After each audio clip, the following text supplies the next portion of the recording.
welcome into Beyond the Arc. Dan Laing alongside Coach Gebbia. And boy, a little sigh of relief maybe coming off the victory at Lehigh. Yeah, we tried to make it close, I guess, there at the end. But, just winning on the road, I think, is huge for this group. And against, preseason number one is not a bad thing. So I just felt like we played with a lot more energy, a sense of urgency, which was what we've been working on in the last couple of days of practice. It kind of showed up for most of the game. I think the third quarter was really rough for us, but we found a way in the fourth when we lost the lead to regain it and finish it off. Were you guys talking at all about redemption? Because, of course, down here, you lost to the Mountain Hawks by 1. Yep. You go up there, and you're able to beat them. But was there any discussion with that? Or, at this point, they know. Yes, they do know, but we did talk about it in the locker room before the game that, we really need to split with Lehigh. And most teams, obviously, you hope you win 2, but if you already lost 1, you have to get the next one. So I think they were really focused in on that. And I guess American hasn't lost at Lehigh for 10 straight years. You never have lost at Lehigh. I have not, yeah. I didn't realize that, but yes. Since 2010 was the last time an Eagles team, women's basketball, lost up there. It was the championship game. Correct. In 2010 was the last time. Correct. So it feels, I guess we like playing there. I don't know. I know Katie Moretti liked playing there, that's for sure. So I was really happy how she performed. And you guys were able to beat the 19th ranked team in the mid-major poll. Yep. A team that is in a little bit of a funk right now because they've lost, 4 in a row, I think, right now? Yeah, they have. I don't know what's going on. I don't know if it's just a lack of confidence at this point. Maybe people aren't playing well. I don't really know. But we don't care, right? We just want to get the W. So that's all we really care about. But we just need to start playing better. And I think we know that about ourselves, and we're trying to show them clips in film sessions about just our transition defense and how we don't play with a sense of urgency for 40 minutes. It's in spurts, and if you want to be really good, you have to be able to pull that through. And I know we're playing people a lot of minutes, and that's part of the problem. But I think as we mature, as we get through into February, that's the time you really have to turn it on. And I know sometimes the season's long, right? You're late January, you're tired, we're halfway through the conference now. We haven't played everybody yet once, but sometimes it gets a little stale, and you have to get through it when you have a lot of sophomores out there. So transition D is one of those points that you're bringing up. So how are you going down that path? What are you showing them? So you're pulling out areas of success and maybe areas also of not so much success to point out what you're doing and not doing? Less success, more failure. And we just pull clips from Synergy and we just show them over and over and over again. We talk through what should have happened. We've been doing a ton of transition defense in practice. I've been yelling a lot more than I'd like to. We have 3 male practice players too that's really helped with that because they get up and down the floor really quickly. It forces us to have to play harder. I have an imprint in my brain of Carla running extremely fast in practice, and I'm thinking, so she can do it. But when you're not forced to do it all the time, you don't. And I think just getting on their case about it and taking pride in the fact that you have to get back, you have to turn around, you have to figure out the situation that we're in. And part of that's communication, and us just not all 5 people communicating together. And it happened again last night. It just wasn't as often. And we have to give up single-digit points in transition, and we're going to see more success.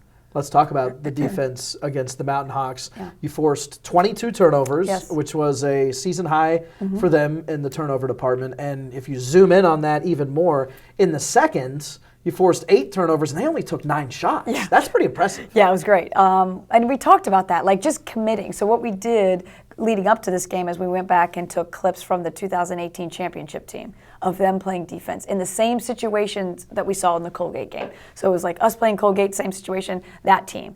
And they could see what those kids did in order to play better. They saw the sense of urgency, how quickly they move from spot to spot, just taking chances on the defensive end. A kid's going to spin and you jump it real fast and forget about your man and where she's standing. And we started to do some of those things, and it's that really works. And then we, I think, scored off of most of a lot of their turnovers. I think we had 27 points off their turnovers, which shows us that transition is good. And if you get stops, you're going to get easier baskets, and then it just gets you the momentum flowing in your direction, especially on the road. Yeah, and you look at that second quarter, and that actually was the third best quarter scoring differential style that you've had this year. It was a plus 16. You outscored them 20-4, so one played into the other, defense into offense. That's correct.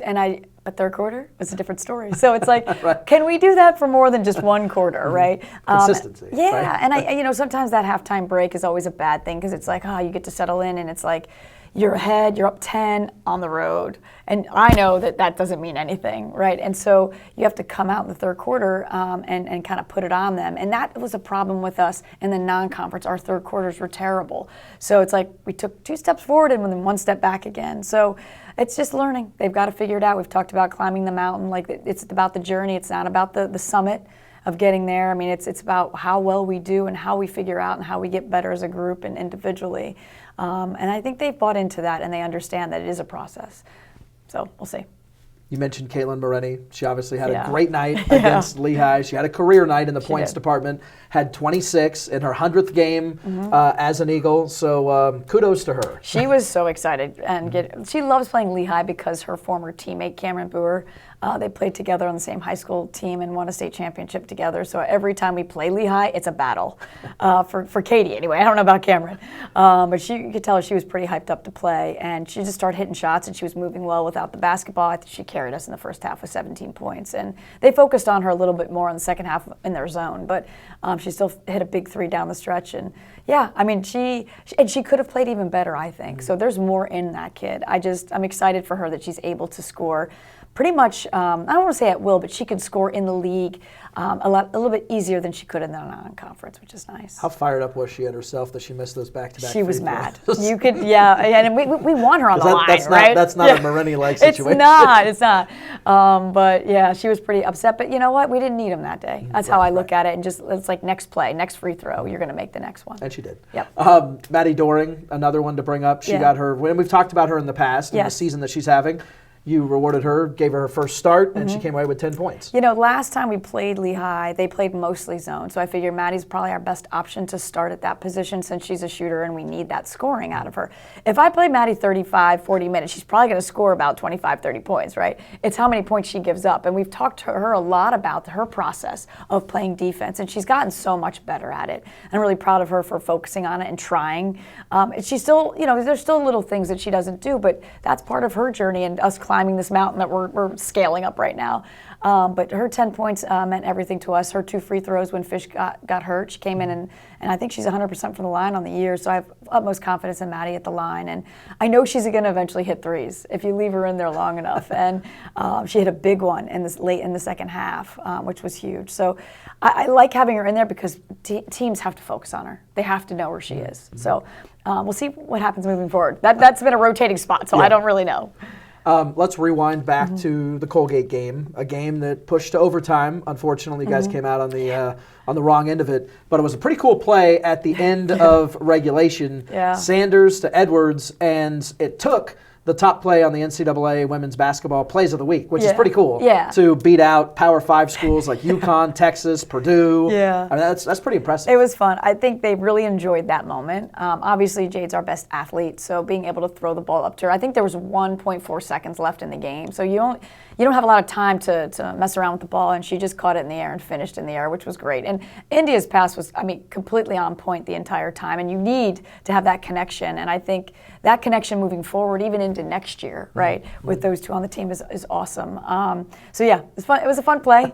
Hopefully we don't get ourselves in that situation again, but we'll see. Well, yeah, I mean, overtime, that's the first overtime game you guys have had. I think it was since February of 2018, I think it was. Yeah, it's been a while. So yeah, I mean, if we can pull out the victory, maybe it would be better. I didn't even think about going for 3 in that scenario, and maybe if we could have won it in regulation. It's hard to, it's great to have the momentum going into overtime, but you're still on the road, right? So you still have to figure it out. And it was close until the very end, which was good. But again, we messed up something defensively, and it's just like, all right, we have to reevaluate what we're doing with that. And so, yeah, I mean, I'll take it. I'll take overtime. It's just, being able to perform when you need to be at your best. Now moving forward, you guys have Lafayette, the Leopards, coming up here at home on Saturday, and they're a team that's been playing well. They've won 4 in a row, and of course they have Natalie Kukowski. Thanks, Dan. Thanks for reminding me. They've been playing really well. It's one of the better Lafayette teams we've seen since we've been here. 4-game win streak. I mean, I think they're tied for second right now, and coming in here, they seem to like to play well here and shoot the ball well here. So I'm hoping that we're ready for that. Natalie Kukowski is just a beast. I mean, at both ends. She's a great shot blocker, good defender, unbelievable rebounder. We are going to struggle to guard her one-on-one a little bit, I think. But again, we just have to find different ways to stop her, or just confuse her, maybe is probably the best way to say it. But yeah, they're pretty good, and they're feeling good about themselves, right? 4-game win streak, I mean, how can you not? And it's us trying to kind of keep building from the Lehigh victory. So I like our chances better at home. Obviously, the first time you play anybody, it is helpful just to kind of get a feel for what they like to do. They're running different things offensively than they did last year. So it's figuring out like what we need to take away and what's the best way to defend her. So what do you think are a couple things that you're going to try to focus on in defending her? Yeah, Not giving away too many secrets. Yeah, I mean, I think for one, I mean, you can't double her with her seeing you coming, because, I mean, she's such a good passer. She'll just, pick you apart that way. I think we're going to have to play different people on her. How we defend ball screens is going to be important because they run a lot of them. Do we hard hedge? Do we switch? What do we do in that scenario? I think we're going to have to talk a lot about that. Maybe play some zone if they're not shooting the ball well, which I don't love doing, right, but I do it when I have to. So there's that, and then just figure out different things. I think last year we kind of forced her to be more of the star for them, and I know she's such a great player that she wants to be kind of a team player as well, and sometimes that's hard when you're forced in that situation to have to take 25, 30 shots, and I think they need her to step up. But this year I feel like she's getting much more support around her, and that makes them more deadly. So yeah, we'll see. I don't really know, honestly, yet what we're doing. Now, of course, this week is Super Bowl week, yeah, so we have to at least do the question. Super Bowl in Miami, San Francisco 49ers, Kansas City Chiefs. Do you care who wins? Are you thinking about who's winning? Are you just Are you even going to watch the game? I am definitely going to watch the game. I don't care who wins, but I'm a defensive person, so I'm going with the San Francisco 49ers on that. But like I said, I mean, I love watching Patrick Mahomes play. He's just a special talent.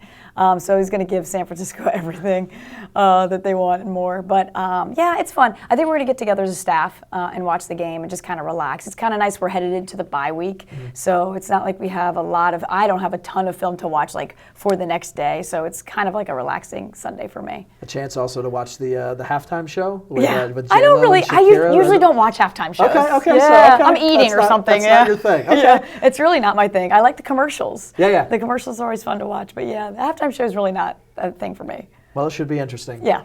Thanks for stopping by. No problem, Dan. Thanks. All right, that's the show. For Coach, I'm Dan. Be sure and follow the Eagles all season long on all the social media platforms, Twitter, Facebook, Instagram. We'll see you next time.